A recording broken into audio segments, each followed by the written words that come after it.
Hey everybody, it's your old buddy Rob here, bringing you episode 6 of the One Stump Short podcast. It follows hot on the heels of episode 5. Again, the writer Peter Miller is my guest. Just a quick note, which is why I'm doing this intro. We talked about the first test between England and Pakistan. At the time of recording, it was unclear whether Toby Roland-Jones or Jake Ball would be playing in the first test. As it transpires, it'll be Jake Ball. So good luck, Jake, and a couple of these comments are probably redundant now. Sorry about that.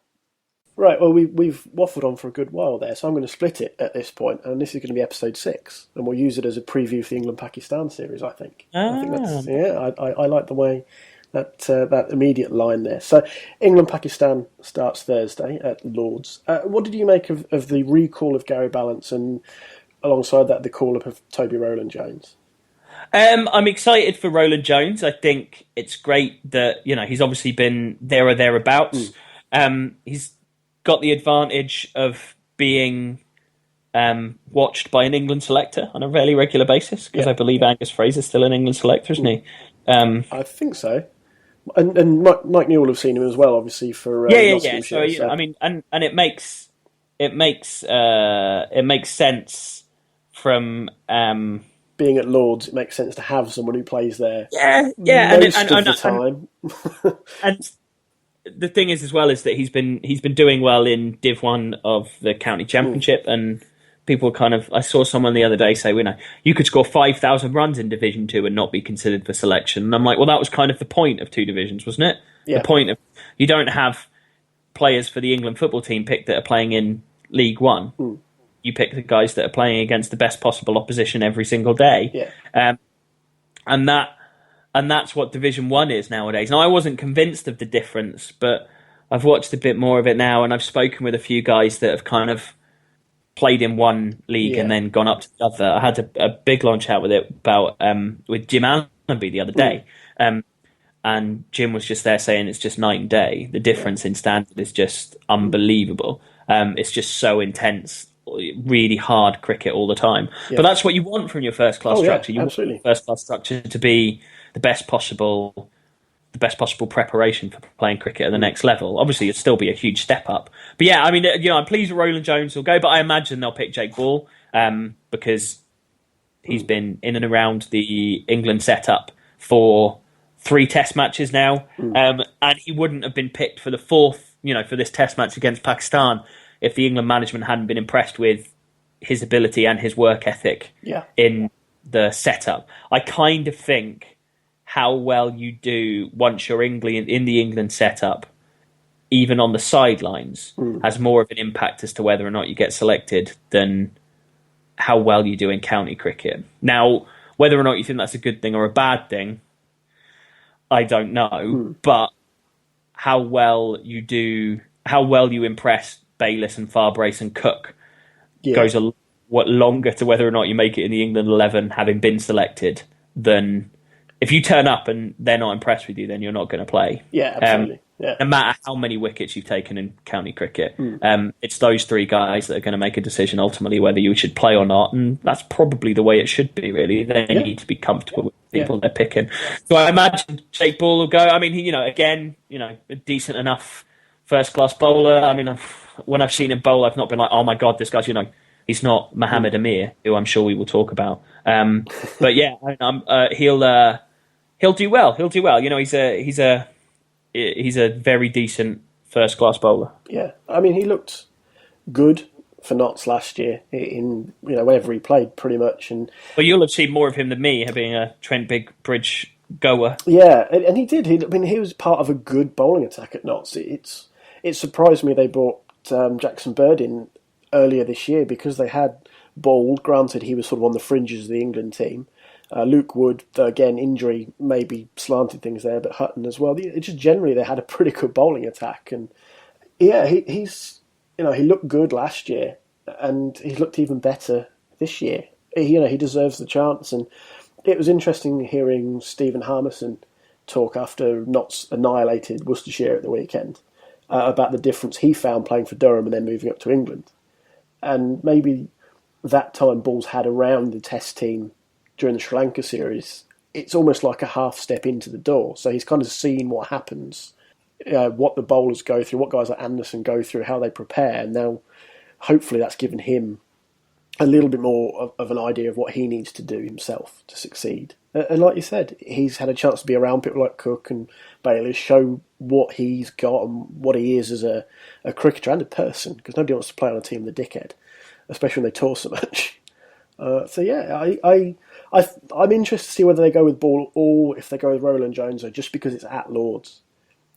And Yeah, that's the asterisk for me. It's because it's at Lords, and I know there's all this stuff about Middlesex not playing enough games at Lords, specifically in the 2020, but the point is that's basically Roland-Jones' home ground. Yeah, I mean, I think that's not. I think England will pick their best 11 players. I don't think the days of them picking a guy because a specialist for a particular pitch went the way of Darren Pattinson. All those years ago. So not enough's made of the fact that he's James's brother, Yeah. I mean, he was really good for Notts for a couple of years as well. It was still a surprise. It's like, yeah, we're going to pick him. Oh, yeah, cool. He's going to play it like Trembridge. No, we'll play him somewhere else. Well, right. I mean, was that 2008 when he played against South Africa? Yeah, I want to say yes. I can't remember exactly, but it's really depressing. I've just looked him up. He's younger than I am, not by much, but he's a good 5 months younger than I am. He was he a roofer, and then Notts picked him up, and he did really well in the Championship for them as a really solid bowler. Then he got that one test for England, and that was kind of like the beginning of the end almost. Yeah. I mean, he played another 5 years. So he's played. He did okay then, longer than I thought he had after that. Yeah, he played some big bash. There we are. He played for Victoria against the England Lions in a one-day game. There we are. You live and learn, don't you? I've just looked him up now. So anyway, I think they'll pick. I think they'll pick Ball, but if they pick Roland-Jones, I'm delighted with that as well. Obviously, missing Jimmy's just massive because he is probably England's best ever bowler, really. So certainly from a statistical point of view, he is. But he's certainly been England's best bowler in all of the time that I've watched England. I think probably in the time that I've watched England, the only person that ever came close to his consistency and wicket-taking threat would have been Swan. Yeah. I mean, obviously a big loss. I mean, he seemed to, from what I've read in the comments, I think he thought he was fit to play, but England said, we're not risking you, because obviously there's a lot of cricket to come, so he should be back. Oh, it's Old Trafford next, isn't it? Yes, if I remember rightly. Yeah, so I think he should play at Old Trafford, I would have thought. But so that should be... Yeah, it should be good. It should be good. And then Gary Ballance, Gary Ballance, great. Pick him. I think he was probably a little bit hardly done by when he got dropped. Yeah, I'd agree with that. Certainly from the Test match side, the difficulty he had, that he was just in really terrible form, and they picked him for the World Cup, didn't they, in 2015, and he hadn't played in 4 or 5 months. Which I don't think did him a huge amount of good. But there's no doubt in the guy's class, and obviously what they've wanted to do is they've wanted to pick someone who they've got a fair amount of faith in. But the crazy thing is, he did have that really terrible run of form, and when he got dropped, it was probably justifiable from a form point of view. Yeah. But he averages the best part of 50 in Test cricket, and he's got 4 Test hundreds in 15 games. So he's certainly no mug. But I think he had some technical issues. It'd be interesting to see whether he works that out. There was a lot of talk, wasn't there, of Scott Borthwick getting picked, but I always thought that was a bit left field. I can understand why they looked at Borthwick, because he's scoring runs in Division 1. Yeah. And he's doing it at his home ground. It isn't always the easiest ground for batsmen at Chester Street. It's generally considered to be a bowler's wicket. But I wonder partly if, because it's Pakistan and it's a pretty stringent test for the England side, Pakistan are a good team, especially with Amir back in the lineup, who we can touch on a little more in a minute. But Ballance he's kind of been there a little bit, so he knows what it is to play Test cricket. I know, sometimes there's too much made of these sort of experience and things like that, but rather than throwing Borthwick in potentially at 3 when it's such a controversial position against Pakistan of all teams, I can kind of see why they've gone down this road. Ballance has played Test cricket before. He's had a chance to go away and get a little bit of form back. He's got 100 recently. And, it makes sense. I can see why they've done it. It was a little bit of surprise initially, but once you actually sit down and look at it, it's like, well, he's done all right before. granted, yes, there may have been technical issues, but I think we could say the same of Alex Hales, who has worked on those deficiencies to become a better player. So there's nothing saying Balance can't do the same. Yeah. I think it should be fine. Yeah. I think it'll be fine. Yeah, I just doubt it'll be fine. Yeah. I think the man under pressure is James Vince. If I'm honest, not Balance, it's James Vince. Again, my view always is if someone's been good enough to be picked, they're good enough to be persevered with. Yeah. Vince has had 3 tests. I'd give him these 4 as Definitely. well. Yeah. And just see how he does. It's not like he's looked. Woefully bad. Yeah, I mean, there was a point, wasn't there, before Adam Lyth got dropped? There was a point where he just didn't look like he was in the mix in terms of, the concern always with a batsman is that they keep getting out in the same way, not that they get out. It's not, the issue isn't that they get out; it's the issue when they're getting out in the same way every single time. Yeah. And that was the situation with Lyth, wasn't it? As he kept nicking off to first slip over and over again. But I don't think you can say that of Vince. No. I think probably the issue with James Vince is that my worry with him is that he looks better than he is, if that makes sense. Because when he's scoring runs, he looks so beautiful. Yeah, and a couple of other people have said that they're worried people have fallen in love with James Vince's cover drive and ignore any of the deficiencies because he's got such a pretty cover drive. It's like, yeah, I mean, there was talk of him coming in at number 3, and I thought that was madness. Yeah. But I just thought that was insane. And I'm pleased Root's moving up to 3 because I think that's probably where he should be batting, although I was happy with him at 4. I suppose the person that's perhaps a little bit unlucky with Gary Balance coming back in is Ian Bell. They've clearly decided that's it for Bell. And that's a shame, really, I think, for Bell, because I think he's he still has some potential to score runs, but that's probably it. If he wasn't going to get picked here, he's not going to get picked. Basically done, which is a shame. But he's not going to look back and have any regrets on the Test career that he's had.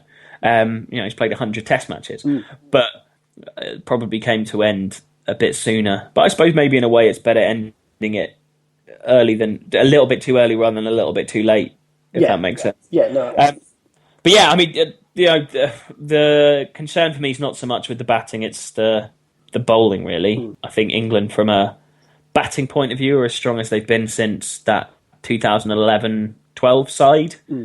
James Vince, who's yet to prove himself aside, that's a pretty strong England batting lineup, and you're going to have Wokes batting at 9, maybe. So I mean, and he's got 5 or 6 first class hundreds. Yeah. So from that point of view, it's a very, very strong. We're in a good place in that respect. Yeah. Yeah, we're in a good. I mean, this is. There's some excellent. He's actually got 9 first class hundreds. Wokes has. Yeah. And that's with Ben Stokes to come back into the team at some point as well. And with Ben Stokes to come back into the team at some point. So, I mean, I want to be in a position where they can fit Wokes and Stokes in together. I've said that for quite a while now. I think potentially, from a purely statistical point of view, over 100 Test match career, I think Wokes would end up with a better record than Stokes, because I think he has the potential to be more consistent. But Stokes would probably end up winning you more games of cricket. Yeah. So, I think Wokes is a far better bowler than Ben Stokes will probably ever be. Stokes will always be. I mean, I think Stokes can. It's so difficult, this, isn't it, with their bloody names? I think Wokes is a genuine third seamer in Test cricket. Yeah. Whereas I think Stokes will always be a 4th, 5th seam bowler, 4th, 5th bowler in Test cricket. So we'll see. I mean, Wokes, I would say, is more of a bowling all-rounder, and Stokes is more of a batting all-rounder. But it's a nice situation for England to have. I don't understand why anyone would feel any sort of downheartedness about England cricket. It's 2 years ago that we'd. I don't like saying we nowadays. It's only 2 years ago that they'd lost to Sri Lanka in a Test series. So yeah, I mean, we've just talked about Mohammad Roland-Jones, Jake Ball. They've got the depth there. As we said, Stokes is coming back. There's still a little bit of debate over who you turn to in the spin department, but that's the classic English problem because of the wickets they play on and the opportunities for young guys to come through and yada yada yada. It's an age-old conversation, but in terms of seam bowling and even batting as well, because beyond the guys we've mentioned, potentially you've got guys like Wesley out there. They talked about D'Oliveira maybe in the future. There's kids. D'Oliveira's. I'm not sure about D'Oliveira just yet. No. But what I mean is there's kids in the pipeline who in a few years' time could be coming in. I've definitely jumped the shark with D'Oliveira playing like in the next couple of years, but down the road there's potential there. So I saw him score. I saw him score a double hundred this season, and he looked great. Looked absolutely fantastic. But I mean, he's still so young. Yeah, D'Oliveira, and only little as well, which surprised me when Hamid at Lancashire as well, of course. Yeah, I mean, there's great talent. County cricket's producing some great talent, and there's lots of great stuff about county cricket, and there's some really exciting, attacking, interesting cricketers that have going around. I mean, we haven't even mentioned the fact that Joss was potentially in the mix to play, and people were kind of there going, well, he's not even played first-class cricket for Lancashire. And I was like, yeah, but he's been playing ODIs and bossing it, and that's better cricket. So I did, eventually I think he'll probably end up coming back into the Test side. So yeah, I mean, there was a time when I first started watching cricket where I would look at the England Test side and I'd say, well, there's 4 or 5 Test players in that 11. Yeah. Whereas now I think potentially there's 18, 19 kicking around in cricket. I've got much more of a concern of what we do post Jimmy than I do what we do post any of the other batsmen. The only batsman I think that there isn't an out-and-out replacement for in the England side is Cook. Yeah. And that just kind of goes without saying because he isn't an all-time England great.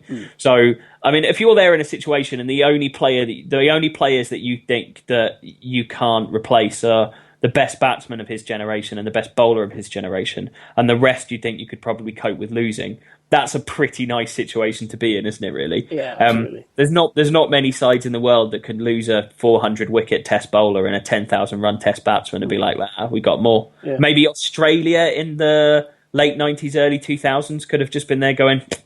Well, they basically did, didn't they? Steve Waugh left and they were like, oh well. Yeah. We got another, just have Ricky Ponting instead. Which was a nice situation for them to be in. But yeah. But then after Ponting and Warner McGrath went, now they've obviously faced, but even then they're still not a bad team by any stretch. No, I mean, I think the narrative that Test cricket isn't as good as it used to be again can be filed under the rose-tinted spectacle stuff. But I think the Ashes this winter should be fascinating. I think there'll be 2 really evenly matched teams, but we'll see. Yeah. What do you make of the Pakistan touring squad that have come over? Obviously, Amir's gained a lot of the headlines for quite obvious reasons, but it's still a pretty handy team. I mean, Misbah and Yunus Khan aren't mugs with the bat, for example, and Yasser Shah's arguably one of, if not the best spinner in the world at the moment. Yeah, I'm reasonably concerned about how well England will do against this Pakistan team. I think they're still, they should still be favourites, and the reason being that I think batting in these conditions they should do better than Pakistan do. Yeah, and people keep kind of talking about how exciting it is for Amir to be back, but Amir and Asif in the last tour in 2009 were absolutely amazing. England still won that series relatively easily. Yeah. There's a bit of a concern about their opening batsmen, so we'll see how they go. But yeah, I mean, there's some Pakistan has produced some really exciting cricketers. I mean, Misbah isn't particularly exciting, but Zulfikar Babar's a really interesting bowler to watch. Yasir Shah's been great. Wahab Riaz is an exciting bowler. Safraz Ahmed, the wicketkeeper, is an excellent player. And he can actually keep wicket as well, which is quite exciting from a Pakistan point of view. But he's averaging 45, 46 in Test cricket, I think. So they're a very dangerous side.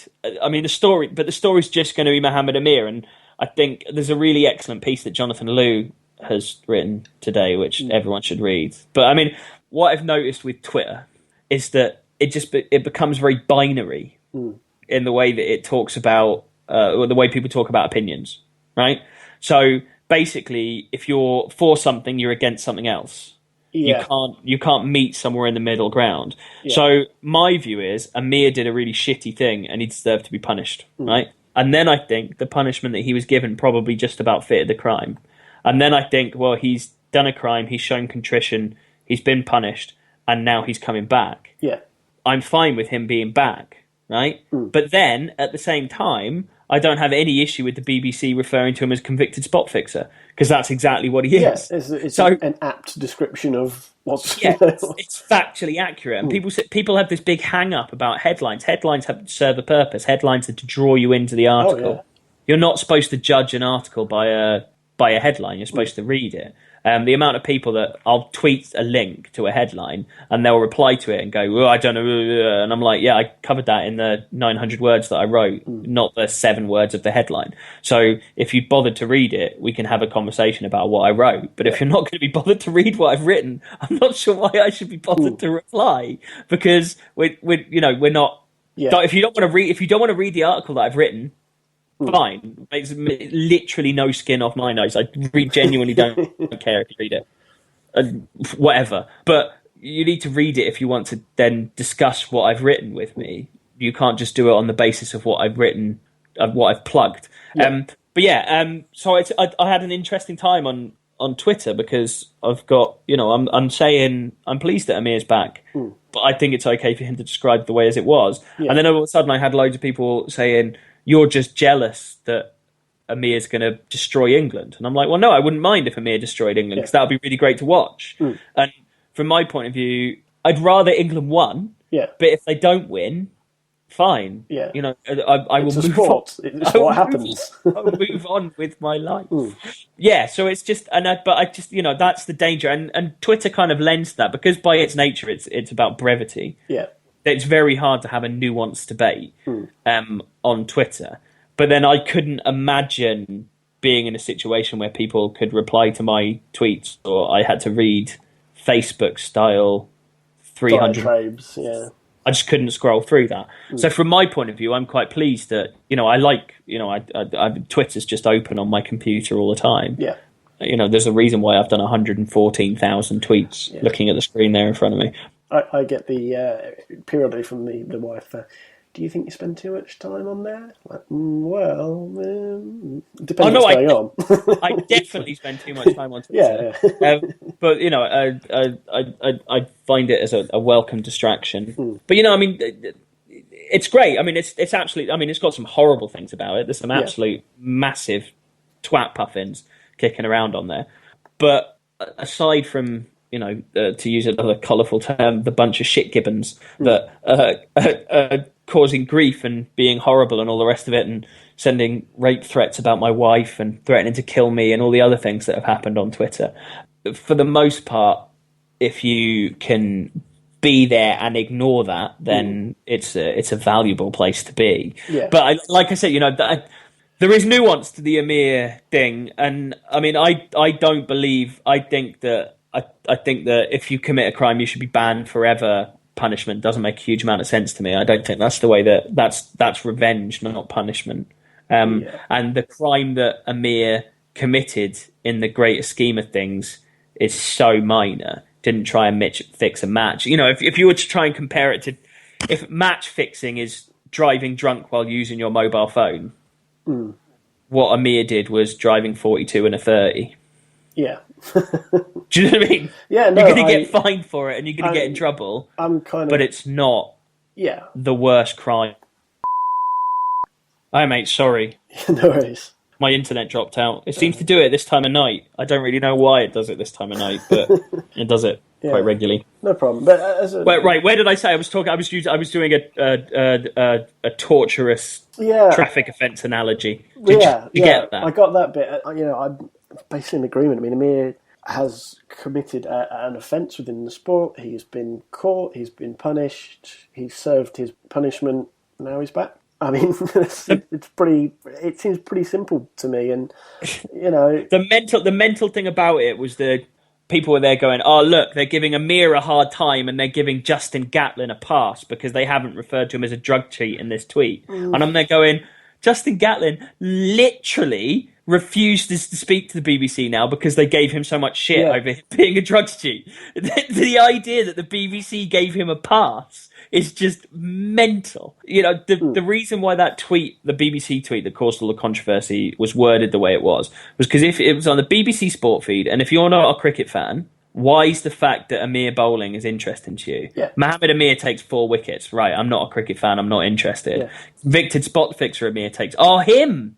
Oh, shit, yeah. I remember that. Him. Yeah. Oh, right, okay, I might click on that. And, you know, and maybe that isn't the best way for a news organisation to go about things, but whether you're a state broadcaster or not, you're judged on how much traffic you generate.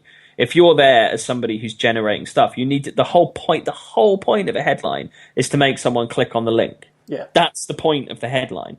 And if they'd said something that wasn't factually accurate, or if they'd said disgusting cheats, Mohammad Amir, you know, right, okay, that's making a value judgment. But they're not making a value judgment.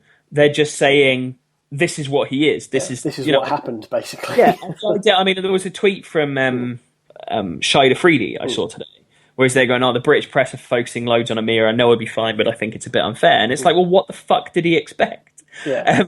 He's literally, I mean, because the narrative couldn't be any better from a sports journalist point of view, because you've got a lad who played his last test at Lords where he was banned, playing against England, and his first test back is against Lords, at Lords, playing against England. Yeah.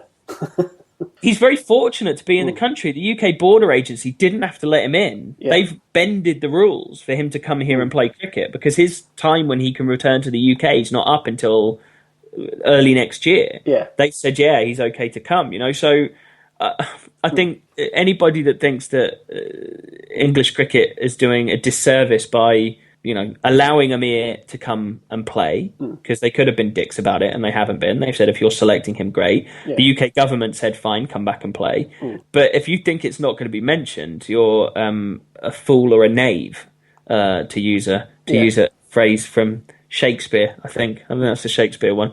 So, you know, it just needs to be talked about, and of course it needs to be talked about. And I you know, come Thursday morning, I hope England win the toss, I hope they bat, and I hope I get to watch him bowl. And as time goes by, we'll talk about it less. But the amount of faulty logic that was going on in the arguments about it was just doing my head in, because people, they're going, well, you don't see people mention Warren taking drugs. Yeah, you do. That's why you know about it. Yeah. It gets mentioned all the time. Every time they talk about Shane Warne, it gets brought up. Yeah. There isn't a time, I can't remember an article talking about Shane Warne that's talking about anything in particular that, you know, I mean, about 70, 80% of the articles will mention the fact that he take a banned diuretic and had a year out. And then people, they're going, well, people don't talk about, you know, Shane Warne taking money from a bookmaker or Marlon Samuel. Yeah, they do. About Marlon Samuel. The stuff doesn't just get forgotten. It doesn't get forgotten. It gets mentioned all the time. And it might move further down the article, but this stuff doesn't go away. Yeah. Marlon Samuels, people, they're going, you don't see this talked about. How would you know if it wasn't spoken about? How would you, if it wasn't reported, if it wasn't spoken about all the time? When Marlon had his feet up on the desk and people got upset because he put his feet on a desk, which again, I was just like, he put his feet on a desk. Are you for real? Sort of faux outrage that... Well, you know, that's, you know, I thought that was particularly nasty, the way that it's a discussion for another time and not something I necessarily want to talk about on a podcast.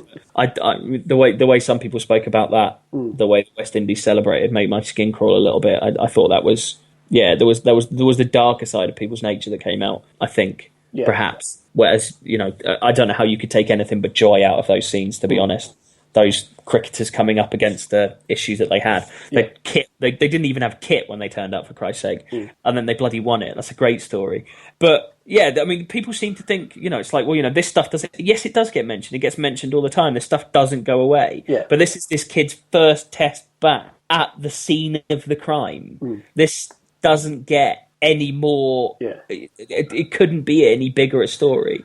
You know, and there needs to be nuance. Of course there needs to be nuance. And that Jonathan Liu piece is an ideal example of it, where it kind of talks about how you can't have zero tolerance, how, you know, you need to have rehabilitation, all that stuff, all the obvious stuff that we talk about as a society as a whole. You know, there's just a lot of stuff out there that's just risible, and it's just, you know, but on both sides as well. You know, I've seen quite a few, I follow quite a few Pakistani guys that tweet who I'm big fans of, you know, great guys. But there's a lot of time they're going, you know, there's other people that are fixers, but they don't get mentioned. It's just Pakistani guys that get mentioned. And I'm like, well, no, that's just not true. You know, there isn't some sort of conspiracy theory against Pakistani cricketers. But literally this is the biggest story in cricket. Yeah. Right now, yeah, perfectly. I wonder if part of this is because Amir is basically one of their best players. If this was Mohamed Hafiz, say, for argument's sake, or Azhar Ali, I don't, it would be mentioned. I think there is a slight magnification because it's Mohammad Amir, and he is genuinely one of their best players. Well, it was that was the story at the time, though, wasn't it? I mean, I remember when Nasser was talking about it, and I think he kind of summed up what most of us were talking about. I remember I got a message from a mate saying, "I've just heard there's going to be a huge story in the news of the world, a corruption thing at the Lord's Test," and I'm like, "What, for reals?" And he's like, "Yeah." So I went out the next morning and bought the paper and was kind of reading the story like, "Oh my God, this is unreal." But I think Nasser said at the time, he said, "Please, not the kid. Please don't be the kid." Yeah. And I think that's what all of us felt because he just lit that summer up in 2009. I remember the first time I saw him play, I think it was the winter before they came, so 2008-09, in that dodgy test match in Sydney. Nothing's ever been proven or anything, but that was bad. And I almost feel bad saying as much as that, but Pakistan was spectacularly awful on that tour. But I mean, him and Umar Akmal were the highlights. I remember saying to my mate beforehand, he was like, "Who should I watch out for?" And I was like, "Watch out for Mohammad Amir and watch out for Umar Akmal." I mean, Umar Akmal's just been a massive disappointment since then. But the way he brought Umar Akmal scored a really battling, counter-punching 50 against Australia in one of those test matches, and I was just really impressed with him. And I don't think he's ever really fulfilled that potential. But yeah, I mean, the fact that it was the most exciting bowler in the world that got busted, of course that makes the story bigger. Of course, someone with so much potential, someone with the world at his feet. He'd just come and been the best bowler in a test series. He had him and Nafis had Peterson and Cook on toast in that series.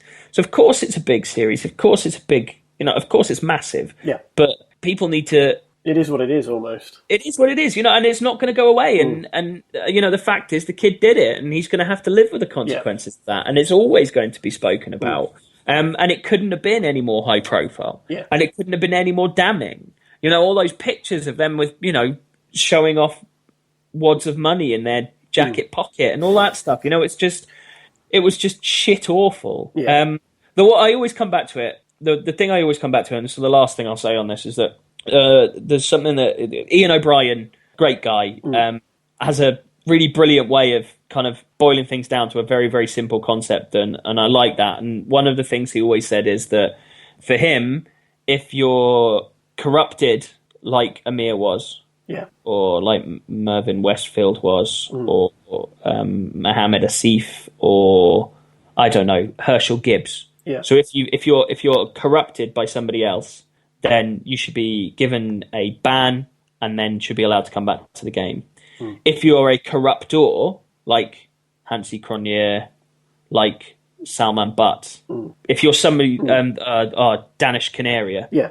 So if you're one of those guys that's gone out of your way to recruit people and run these schemes where you're fixing things, then you should be gone forever. Yeah. And I think that's a much more nuanced way of thinking about it. A blanket ban of everybody doesn't make any sense. If you've been corrupted, you should be punished. If you're a corrupter, then that's it. You should never be welcomed back. Yeah. And from that point of view, I'm happy to say I'm glad Mohammad Amir would come back, and I would be very sad to see Salman Butt back in the team. But ultimately, this wouldn't even be an issue if Mohammad Amir wasn't an amazing bowler. Mohammad Asif's not back, is he? Salman Butt's not back because they're not good enough to get in the team anymore. They're not literally the most exciting bowler in the world, are they? So it's the story, and it should be great. And I hope that it ends up being a story of redemption, that he handles himself as well as he has on the tour so far, and he takes some wickets, and he becomes a success story. So yeah. Let's move on. Let's talk a little bit about Glamorgan, because obviously you're based over in Swansea normally, but so you're not too far away from Sophia Gardens or the Swalek as it's now known. I do love the idea. It's not even called that anymore. Is it the SSE? Is it the SSE Swalek now or something like that? Yeah, that's it. Yeah. Sophia Gardens. I hate it when they naming rights to grounds get sold like that. But anyway, I find it interesting that if the ground's built with a name attached to it, it sticks. Whereas if you give it to it afterwards, then it doesn't. Yeah. So with Cardiff, because when it was opened, that stadium, it was the Swalek Stadium. So people call it the Swalek Stadium. It does get called the Sway Leg Stadium, as much as it's in Sapphire Garden. Yeah. Look at the Arsenal with the Emirates. Yeah. Yeah, that's true. The Emirates, isn't it? Yeah. Whereas if you've got a stadium that's named it afterwards, no one calls Derbyshire the 3AA county ground. Do they? I think even if that had been named from the start, that might have been forgotten. Well, was it the Pro Biz county ground or whatever it is for Sussex? So if you're gonna have naming rights, you need to do it when the stadium's built. No one calls the Millennium Stadium the Principality Stadium. They call it the Millennium Stadium. So anyway, away from the hugely interesting naming rights. Naming rights bants. Yeah, so Glamorgan kind of having an interesting season looking at their bottom of Division 2 right now in the County Championship, though they've played 2 games less than Northants, who just got crushed by Worcester, and also Derbyshire. But they're second in both the Southern Group of the One Day Cup and the Southern Group of the T20 Blast, with a couple of games in hand on Gloucestershire and a ridiculous net run rate of like 1.28, I think, if you round it up. It's been almost a tale of two halves, to use a terrible football cliche, but I mean, what are Glamorgan doing so right in one-day cricket that they just can't seem to do in the Championship? I'm not sure. Right, okay, so they were awful in that. I think the important thing to say about them in the Championship is that they massively underperformed. So the two big problems that they had in the Championship cricket is, one, Colin Ingram hasn't played a single minute of Championship cricket this year. And it's important. It's really important not to underemphasise how important he's been to Glamorgan's white ball successes, because he's been in just unreal form. So they haven't had probably their best batsman for County Championship cricket. The other disadvantage they've got is that Rudolph's really been struggling for form all year. He's just had a bad year. It's not gone his way in any format. He's dropped himself down the order. He's bang in the middle order now to try and rediscover some sort of form. He's still doing a great job as a captain. He's a lovely, lovely man, Jack. Huge amount of time for him, but by his own admission, he's not had a particularly good season. So that hasn't helped. Yeah. So ultimately, the big problem that they've had in the Championship is they keep finding themselves 120 for 5. The advantage that they've had so their best batsman across formats in every format has been David Lloyd, who's batting at 6 or 7 in the Championship, scored 300s in first class cricket this year. So in one day cricket, he's opening the batting and has continued that brilliant form. So they've not had those terrible starts. And that means that they've got defendable totals and they're chasing down totals. Then in the one day stuff, Tim van der Hoogten, who they signed on a specky, really. He played some second team cricket for them last year. Yeah.